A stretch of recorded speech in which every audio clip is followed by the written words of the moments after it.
Shalom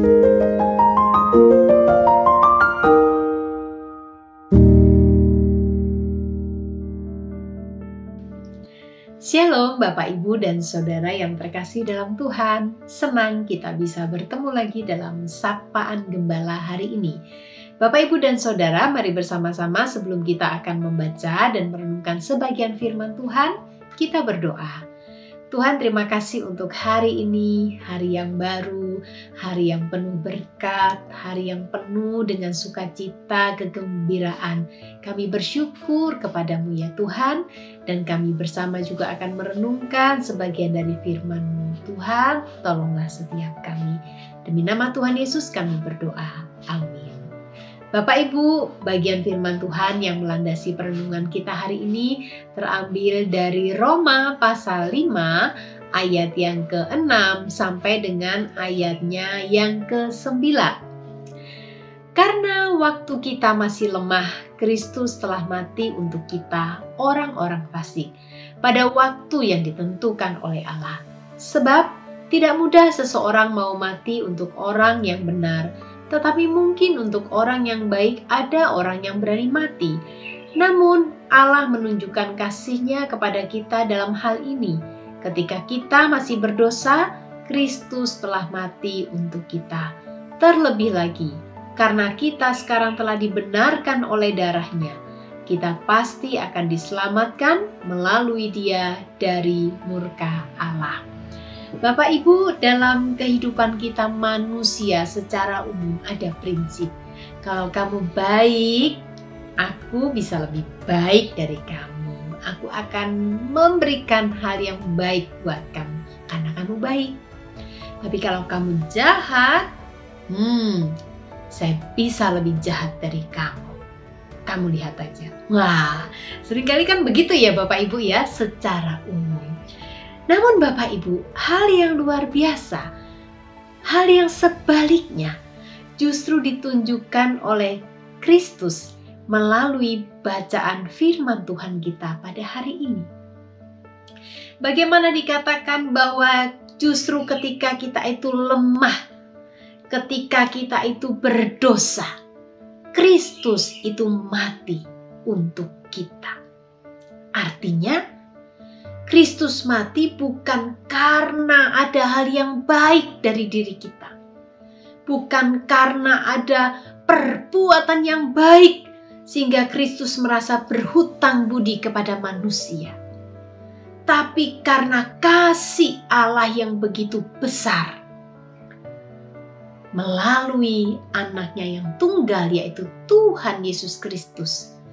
Ia mengorbankan dirinya untuk kita manusia yang dalam keadaan lemah dan berdosa.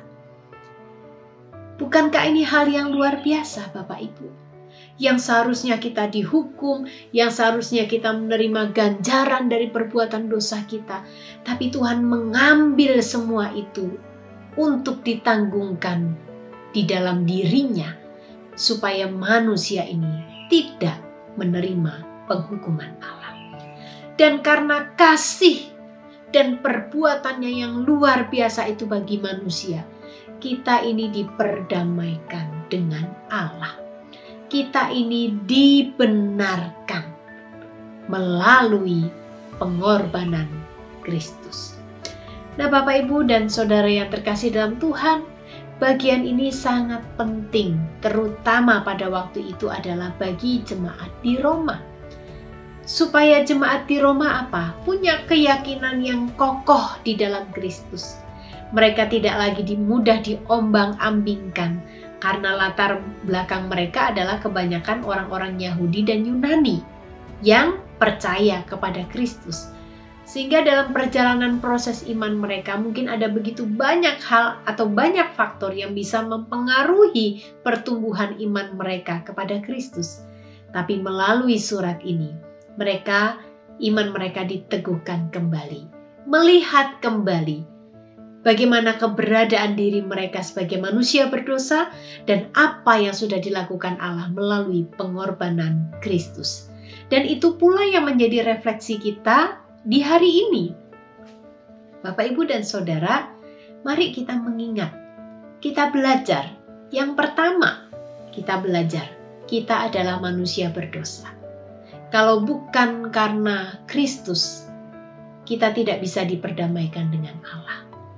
Kita bukan orang-orang yang dibenarkan.